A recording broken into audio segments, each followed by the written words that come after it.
You're listening to the Coop Homeschool Podcast. This is your podcast for community, humility, and joyful fun in homeschooling.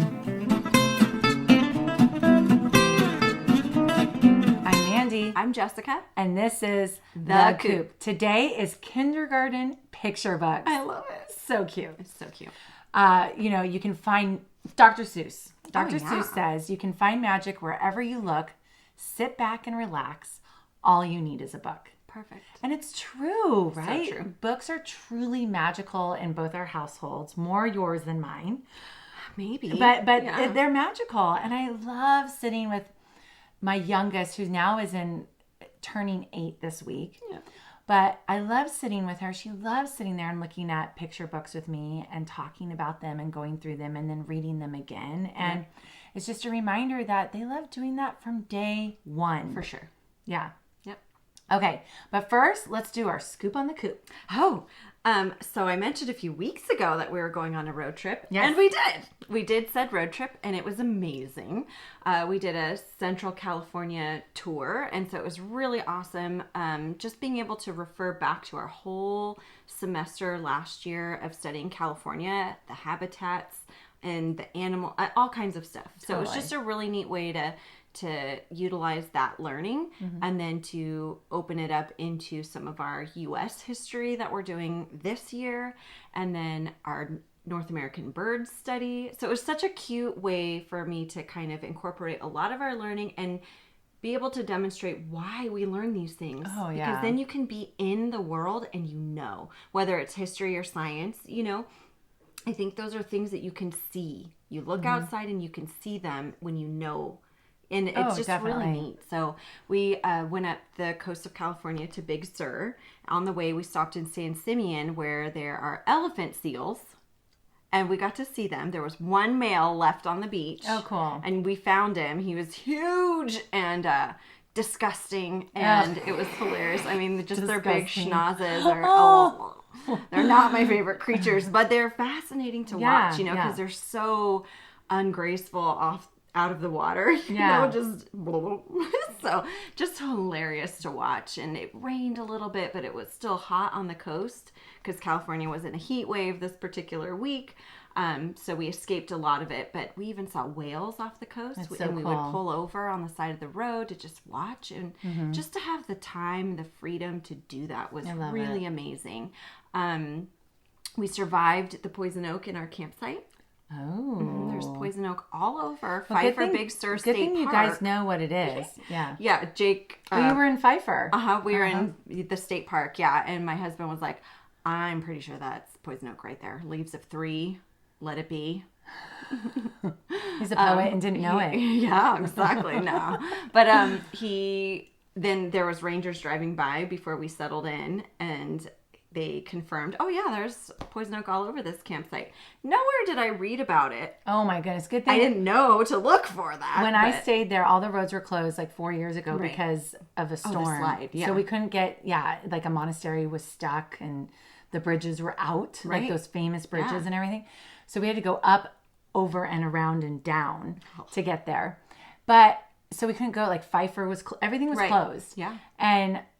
But good thing, because I would have never thought of poison oak. Right. And now, I don't know if you're really referring to the state park, because there's also Pfeiffer Beach. There's also Julia Pfeiffer Burns. That was all there's closed. Everything was closed. Because it was just like it was 3 all weeks washed out. earlier. Yeah. There was still damage from all of that. So it's just now really open and recovered, which is crazy. That is amazing. So it was awesome. We didn't know about the poison oak, but we managed to avoid it.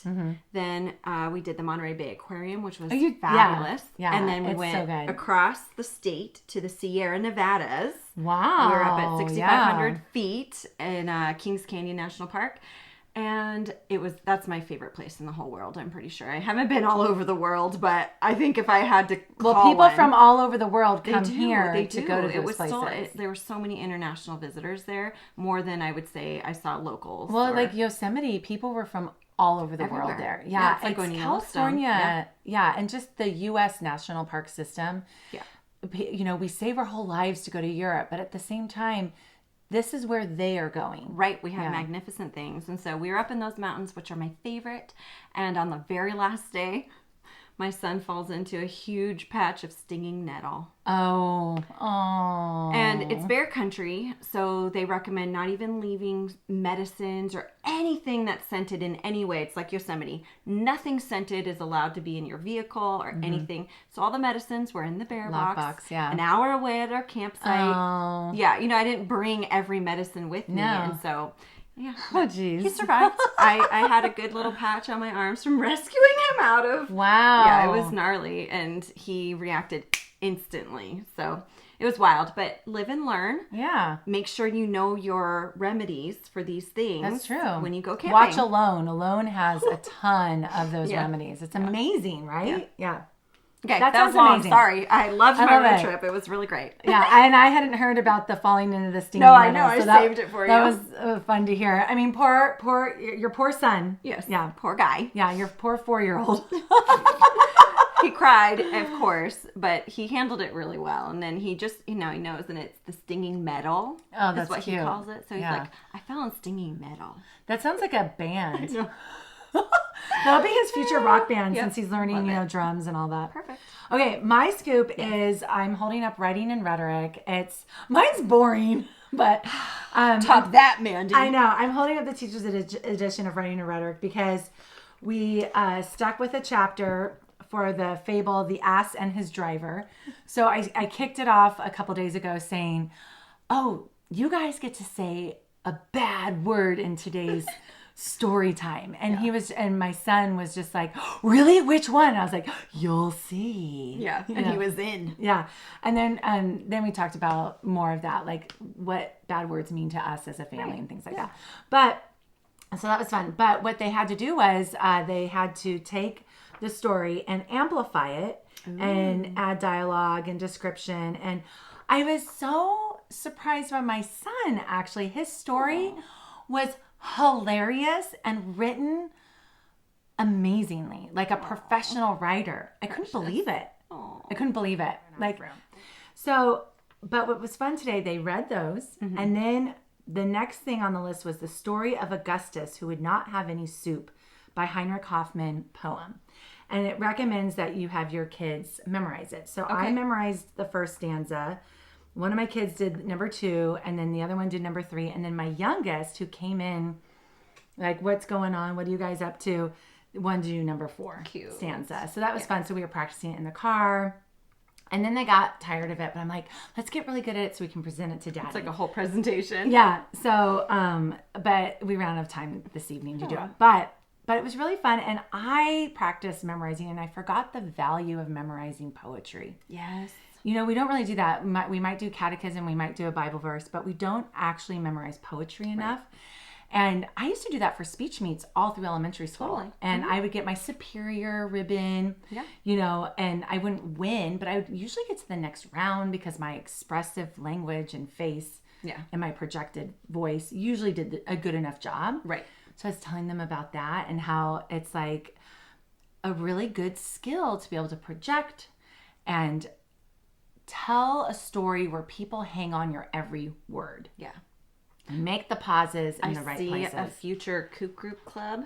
Coop club where we do poetry and we study a different work or different style. Oh, totally. I love it. Yeah, that'd be really cool. Why don't you lead that? Okay. Done. Done and done. Okay, so let's get to our kindergarten picture books. I'm just going to, Psychology Today says, reading to kids, 10 reasons it matters, 10 ways to do it. I'm just going to share what they say is why the 10 reasons to do it. Bonding and relationship building, giving you something to talk about. I love how books can start conversations about things, about serious things or important things or funny things. Yeah. Balancing the busy times. Reading a book can be a great change of pace, a chance for some quiet. Establishing routines, building a bigger vocabulary, increasing focus, memory, and concentration, stimulating imagination and creativity, expanding your child's world, increasing your child's empathy and tolerance for others, and nurturing self-discovery. Nice. We all know that, right? Yep. But it feels good to hear it all listed out of how a simple thing like reading to your kindergartner, that it can do all these things for them. And so school is done. Yep. You read aloud to them. We did it. You talk to them about it. You point to things you could have them make up their own version of it. And you've now spent an hour of quality time with your child. For sure. So we're going to dive in. We each have 3 books we're going to share. We're just going to rotate. And do you want to go first? I will. Okay. So I'm going to go with a classic. It is Where the Wild Things Are by Maurice Sendak. I feel like all adults should be familiar with this one. Yeah. I feel like it was read to me in school. I know. I have forgotten all about it. Like, I don't even remember the stories. Yeah. So that would be fun to reread it. Yeah. So this one's significant to my husband and I because the movie came out while we were dating or engaged or around the beginning of that relationship. And I gifted him a copy of this book. So it was really sweet. We loved the movie. We thought it was fantastic. It was a Spike Jonze film, and it's funny. Wow. So it takes what's really sweet about this book and then it amplifies it. How fun. You could do a little miniature book club with a bunch of littles. Sure. Do that and then watch. Is the movie appropriate for a kindergartner? No. Oh, it's not. So you could do it for the older kids. Yeah. Okay. I'll get to that. But I love that the movie, it takes what's appropriate for the kindergartners and just brings it up a notch. It's just a little intense is all. And my kindergartner is a little more on the sensitive side. Mm-hmm. So I think we waited for my daughter. I think maybe she was 8 or 9. Mm-hmm. Just old enough, being able to handle things because they look like monsters, right? Yeah. So Where the Wild Things Are. But the movie gives the monsters characters. So this is not about movies, sorry. But it gives the monsters all of these character traits, which are a little bit of what's inside of all of us. So maybe the parents watch the movie so they can help expand the story for the kindergartner. Because in the art movie, is beautiful. All of these monsters have names. Oh, cute. And they all make you think like, I felt that way before. Yeah. I've felt this way before. Or I know my sister feels that way about certain things. And so it's a really neat thing because you're like, oh, there are a little bit of all of us in there. Yeah. So I love what they did with the movie. But the book itself is really simple. It's really sweet. A boy runs away. He's wearing his wolf outfit, his wolf jammies, and he goes and he's, running amok with all of the wild things.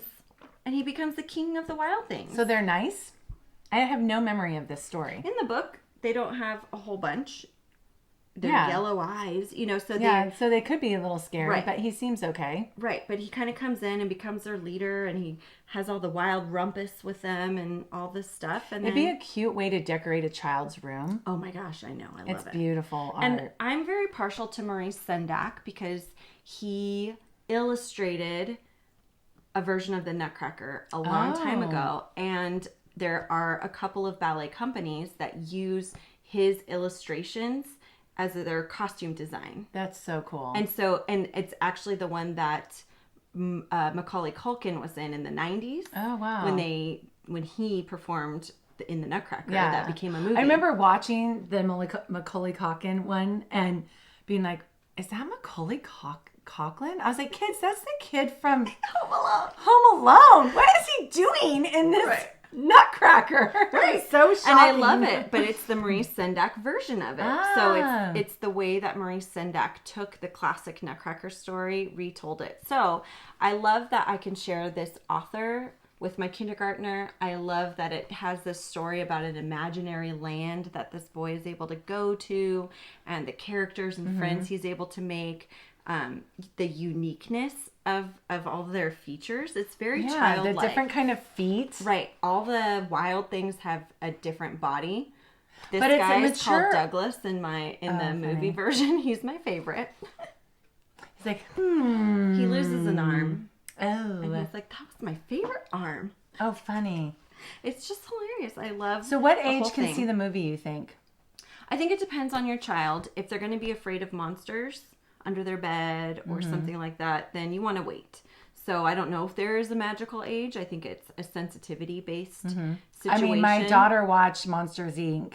Right. Even though she had seen way scarier, like, live action things. But when she watched Monsters, Inc., from then on for years, it was nightmares about Monsters, Inc. And it's the cutest movie, and I know. want to watch it. And we with would them, go on the ride, and because my other kids wanted to go on it, even a younger kid, and she would close her eyes and plug her ears because she couldn't. But I'm like, you got to buck up. We have 2 other kids that want to go on this ride. You can't sit it out. Deal with it. Yeah. So I want to say we did that with my daughter when she was maybe 5 or 6, but I wouldn't show it to my son yet. Yeah. You know, I think he knows about it.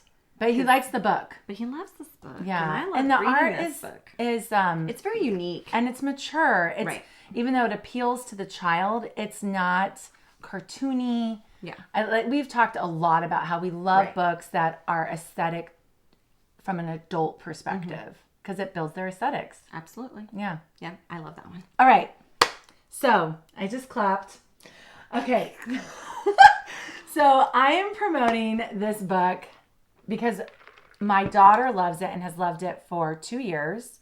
Brave as Can Be. And it's by Joe Whittick and illustrated by Christine Rousset. And they have a whole series. So I'm just going to mention the whole series. They have In My Heart, which I've talked about before. In My Room. My Tree and Me. And My Little Gifts, which we have actually never read. I'm saving it. So I'm excited to share that with her. But the way I found this book, actually, it's kind of interesting. So I was in Franklin, Tennessee. In My Heart was in this bookshop called Landmark Booksellers in Franklin, Tennessee. It's new, old, and rare books. And it's like the bookstore that's in the movie You've Got Mail, the shop around the corner. And the building's from 1808, and people like Andrew Jackson and Davy Crockett have visited there when it was the old factory store. But now it's a bookstore, but it looks just like the old shop. There's little couches you might find at a yard sale and recliners and stuff throughout the shop. And they have a little children's book room, and it's small. Sweet. I mean, it's smaller than this room that we're in. Crazy. Yeah. And they have a little table and chairs to read to your child in the middle of it. But this book was in there, In My Heart, A Book of Feelings by Joe Whittick. So my daughter loved it. So then I bought these other ones. But the reason I want to talk about Brave as Can Be, A Book of Courage, is because what I love about it is it's simply telling about being afraid and how that fear will shrink over time. And it so carefully and simply identifies situations where a child might feel scared. So I'm just going to mention, I'm just going to read a couple of pages. Yes, please. When I was scared, I would shiver as if I was outside in the snow. I would shut my eyes tight and clap my hands over my ears. And that's what my kids do. I was closed up against the cold as if I was in an igloo.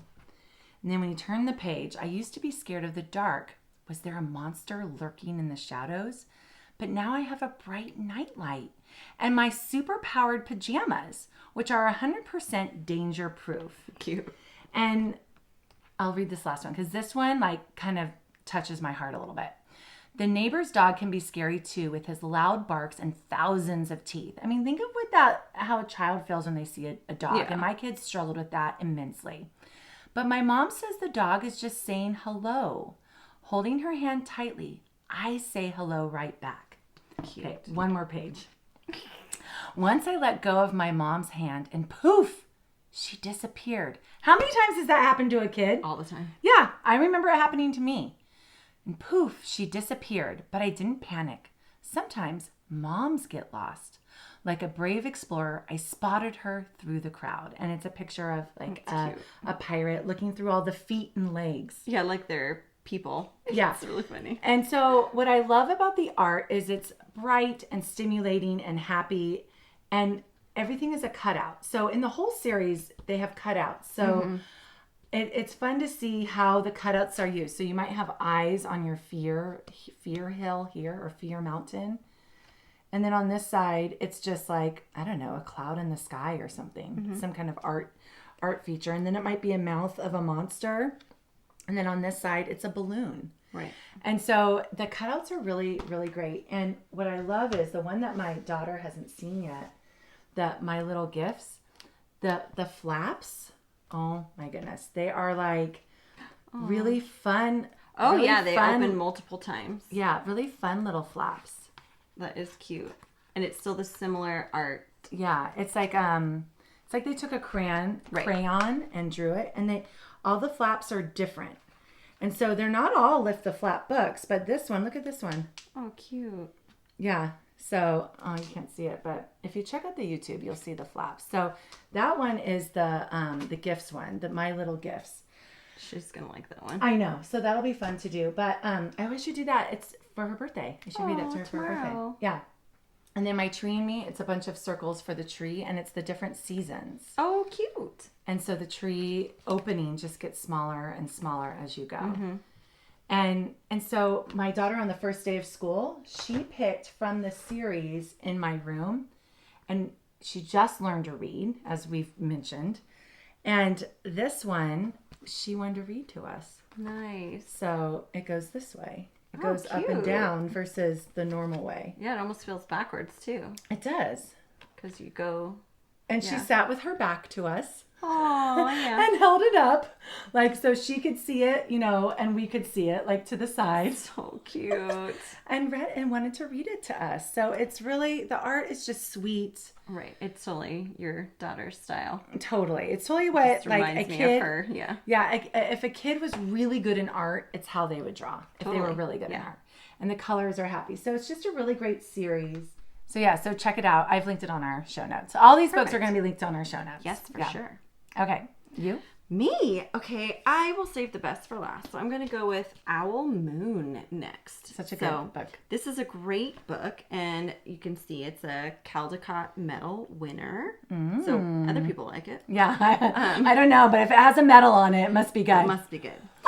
But it's really sweet, and the story is really fun because it's told by the little girl who's going out with her dad. Yeah. And she's been told about this experience, and she's going out there and she's quiet. Oh, that's they're right. Going out looking for an owl. They're owling. Is that the one I read to our co-op for Halloween? Yeah. Yeah.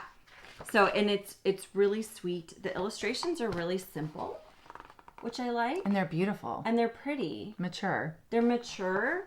They don't shy away from darker colors. It's not whimsical. So it's watercolor. So this is the way I like to do watercolor. It's watercolor, and then you use the black, thin, fine point or extra fine point Sharpie or marker, and then you outline the parts to give edges to it. So it's all black outline and black textured. Yes. But it's soft so it looks watercolor. Sketched, you know what I mean? So I like that. I don't know anything about that kind of technique, but I know that I like it. When I used to paint watercolor flowers, then to give it some form, I would add the thin extra fine point. Clever. So yeah, I like it. So she's just talking about this experience she gets to have with her dad, and it's a really sweet story as they're going through the snow and everything is quiet. She knows she has to be quiet. Then her dad has this exchange with the owl. Like they're talking together. And then he notices that the owl is about to land. He turns on the flashlight and they see the owl landing on the branch.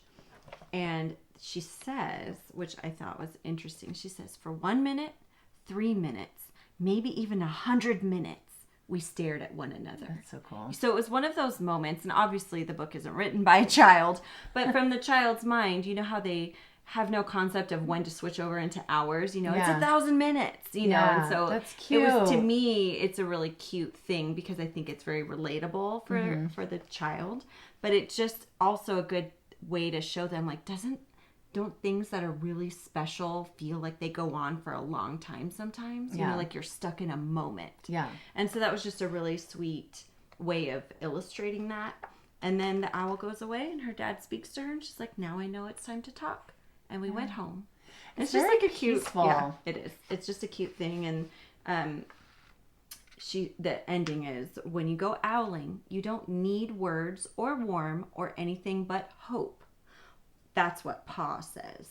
The kind of hope that flies on silent wings under a shining owl moon. Mm-hmm. So it's just a sweet story, and you could tie anything else into it. Yeah, and he was carrying her home. So it's just really sweet that she was along for the ride. And yeah, I like that one a lot. So, and then you could pair it with like an owl craft with your kindergartner. Absolutely. Yeah, it's a great one for the season for sure. Or make snow. You could do with your older kids, because we all have older kids with our kindergartners, right? Yeah. So it's so fun when you can pair an older kid activity. So then you could dissect owl pellets with them. Right.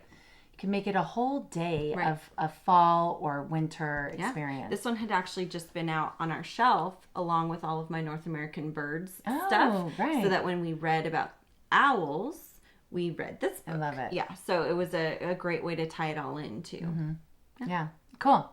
Okay. My next book is When Sadness is at Your Door. And I have mentioned this one before too in previous podcasts. Yes. And I'm going to grab it here. So it's When Sadness is at Your Door by Ava Eland. It treats sadness like a soft-spoken person that shows up one day unexpectedly and keeps you, a child, company all day long. And then eventually you will wake up one morning and it will be gone. And so it personifies sadness. It's great for teaching kindergartners about how sadness works. Yeah. I love emotional intelligence books for young children. Yeah. Because I have a hard time figuring out how to explain emotions to a person. And so sometimes my sadness can sound like anger. It can sound like frustration, but it's really sadness, right? And so getting to explain sadness using a book is really helpful for a child.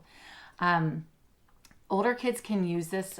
You can use this for them saying, hey, how would you write this book? Yeah. What is sadness to you? Or pick a feeling and personify a feeling and write a story or a poem about that. So you can involve your older kids as well with your kindergartner. The art is soft colors and soft lines. It's calming and peaceful. And there's not a lot of information to take in on a page. So if you guys don't mind, I'd love to read it. Do it. It's very short, and I might stop if you feel like it goes on too long. Okay, so it's When Sadness is at Your Door. Sometimes sadness, so I'm not going to show you all the pictures, but I'll show you some. Sometimes sadness arrives unexpectedly, and he's opening a door with sadness coming in with a suitcase. It follows you around. So you can see the simplicity of it. It follows you around and sits so close to you, you can hardly breathe. And it's like we've all felt that, but we can't put it into those words, right? You can try to hide it, but it feels like you've become sadness yourself. Aww. Try not to be afraid of sadness. Give it a name. And then the little boy's looking at sadness on an opposite chair and says, hello.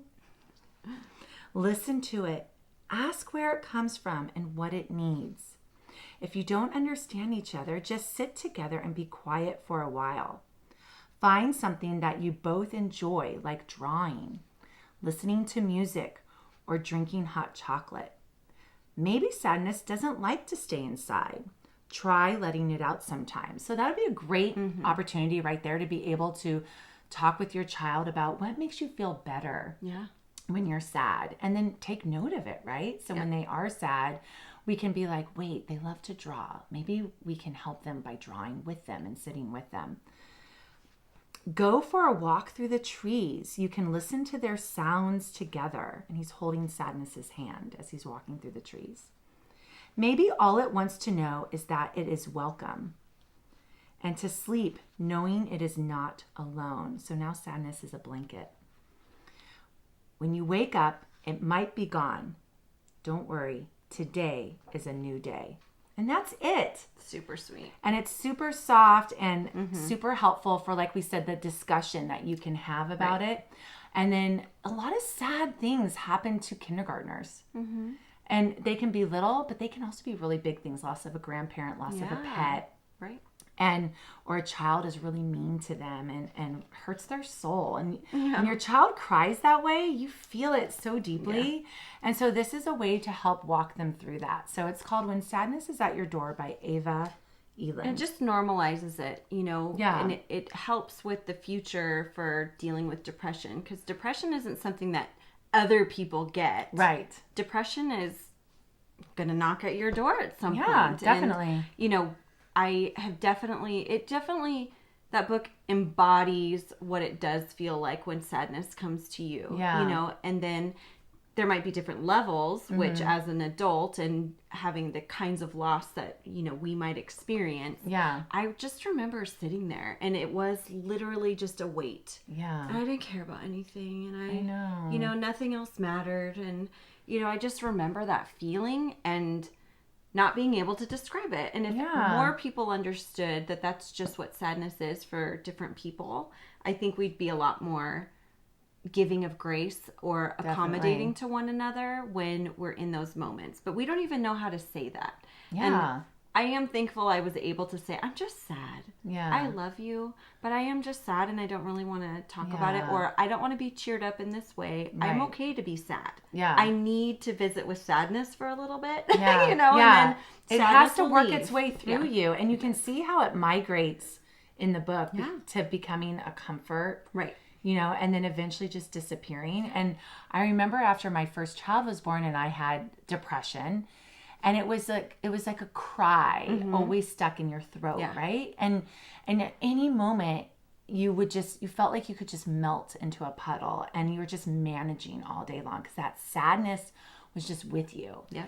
And then when you're actually sad, not because chemically speaking, but because of something sad that actually happened, it's with you. And so I just love that book so much. Great. Yeah.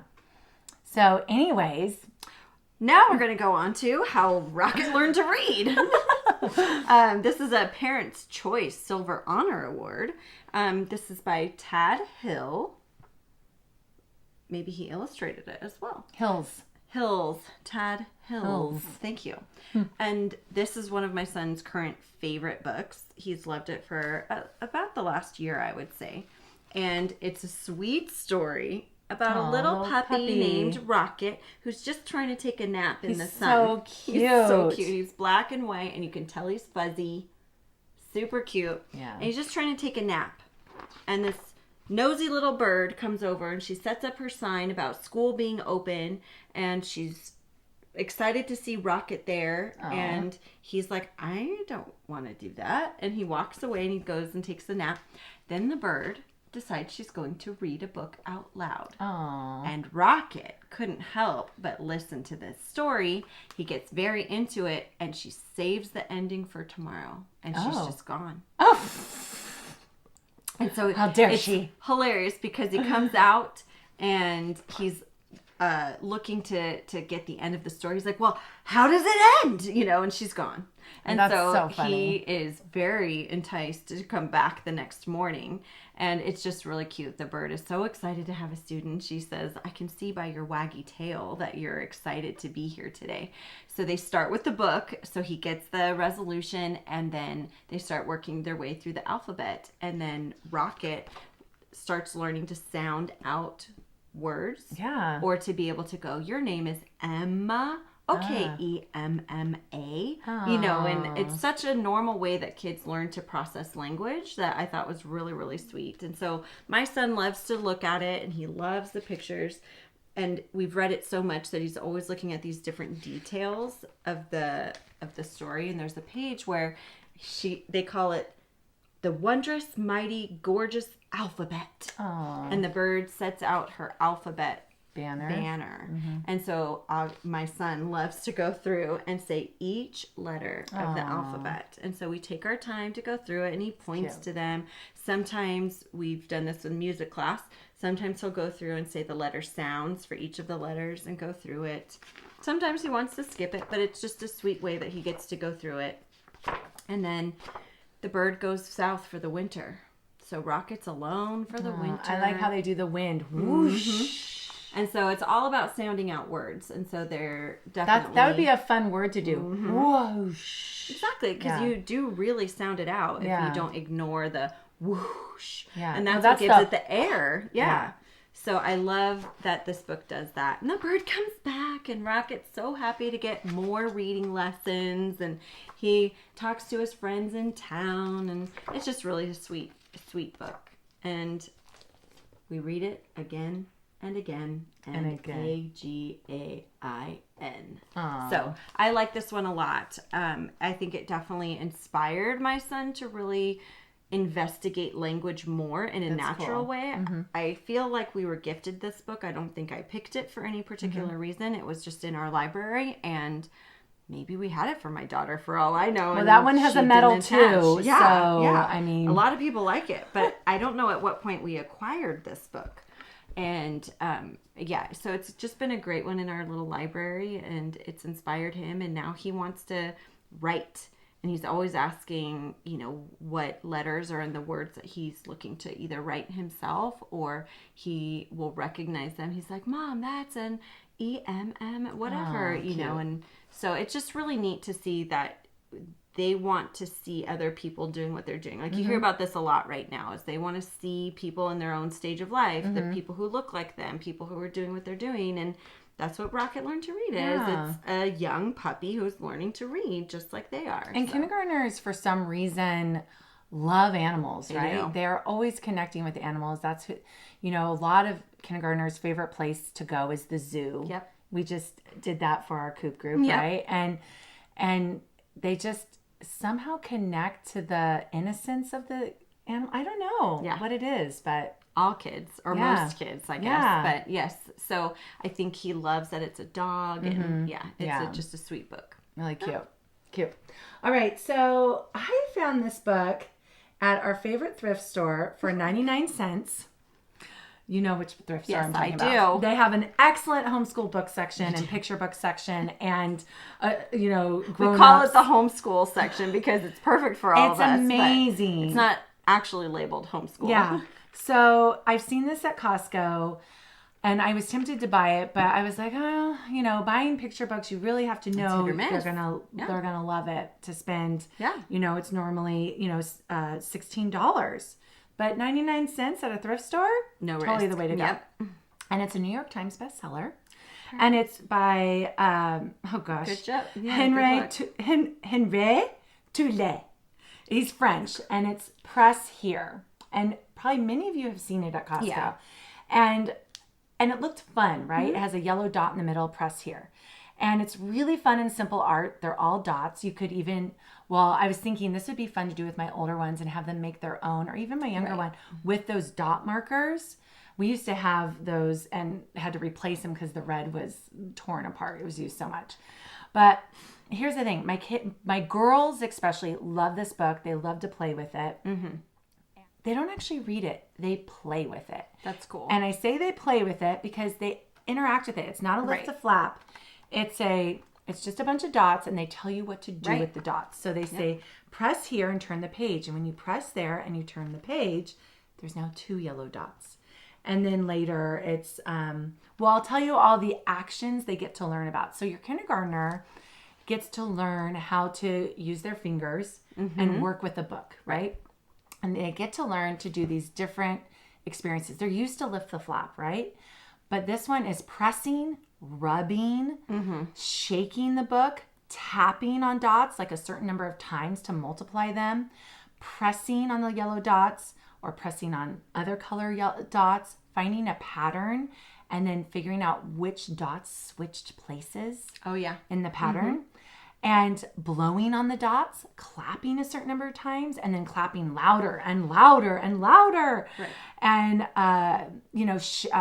going left with the book, going right with the book. And so it's just a really fun, happy book to do with your child and easy and simple.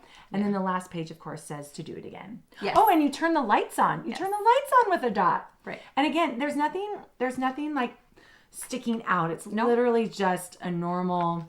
It's all imagination. Yeah, and it's just really fun. And I think it'd be really fun to have my older kids especially experiment and see what they would do. Yeah, it's really cute. We've gifted that book a few times. Oh, cool. Yeah, we've gifted it to other young kids. And enjoy it a lot. Yeah, and a lot of these books that we picked for kindergartners, we picked because they also work for TK, preschool, first grade, second grade, third grade, and like this one, my 5th grader loves it. Right. Yep. So it's nice when you pick a picture book that your kindergartner loves and then can revisit later and feel the nostalgia and feel the love, feel the memory of being at peace with their parent, with their arm around them, and having that experience together. I agree. Okay, so those were the picture books. That's right. So now it's time for our Coop Q A, where we answer your questions. The question is, when do you switch from picture books to chapter books as read-alouds? Ooh. I mean, I don't think there is a magical time. I think as my daughter wanted longer books, we read longer books. Yeah. But I never actually stopped reading picture books. We just included chapter books. Mm-hmm. It overlaps for like the rest of time, right? That's the hope. Yeah. I know my daughter doesn't read as many picture books, but because my son is only 4 and she will read to him, there's still picture books around. And so she's still getting the benefit of them. And then there's some that are, like we've mentioned, the story orchestra books. Oh, yeah. You know, those are picture books, but they also have so much more to them. So she's still going to work through those because they're so beautiful and they still help tell the story that she's interested in, just in a different way. And so I think it's nice to share that picture books aren't something you age out of. Right. They're something you can keep enjoying. And so I think for me in my house, we just do both. Yeah. And my youngest has been copying over, not tracing, but actually redoing the art on the covers of picture books. Oh, yes. Uh-huh. And so she's learning proportion. She's doing all of that. Right. And that's the covers are her models for doing art. And so it's so nice when the picture books are beautiful and that we enjoy them too. You know, Sarah McKenzie says picture books until they graduate and go to college, right? Totally. And they have to be picture books that you enjoy. Right. Too, and they'll feel that from us, right? And so we've talked about that. But so I would say same for us. I realized I had all these picture books I hadn't even read to them. And so I started being like, okay, this is what we're doing, you know, and it's picture book time. Yeah. And they like to be in the room with me when my youngest will sit next to me and I'll have my arm around her and she'll turn the pages. But the other ones are in the room bouncing on their little ball. And then they come over and they look at the pictures because I'll be like, oh, that's a beautiful picture. And then there's something of feeling like you're home in a book. And so when we've talked about in our previous pictures, our favorite picture books episode, number 14, I talked about the day the crayons quit, right? They were funny to them when they were in 4 and 5 years old. And they're funny to them now in a different way. They get the humor in a different way, in the right way. Right. You know, before it was just funny that the crayons were talking or they're fighting or, oh no, this one's naked. It's lost its cover, Right. And now they get the wit being 5th and 6th graders, the older ones. And so there's something special about picture books that can span the ages. Right. Being able to revisit them. Mm-hmm. Yeah. Yeah, you don't really grow out of it. I enjoy them. I'll pick up a picture book over a chapter book any day. Totally. So yeah, keep them in your library. You never know when you want to revisit, or if you want to have them, like I mentioned on some of these books, they can recreate one themselves in their own way. Yeah, I love it. Thanks for listening. We love your support. Be sure to subscribe to our podcast, leave a rating and review to let us know how we're doing, and share our podcast with your friends who need a little community, humility, and joyful fun in homeschooling.